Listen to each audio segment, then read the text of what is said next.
at 15 miles per hour. You can expect 60 mile per hour wind gusts and nickel-size hail. The warning was based on radar indications. The following impacts are expected. Expect damage to roofs, siding, and trees. Locations impacted include Derby, Hayesville, Mauldin, South Wichita, McConnell Air Force Base, and Oaklawn.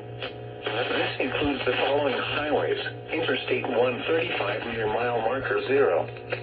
Interstate 35 between mile markers 31 and 43.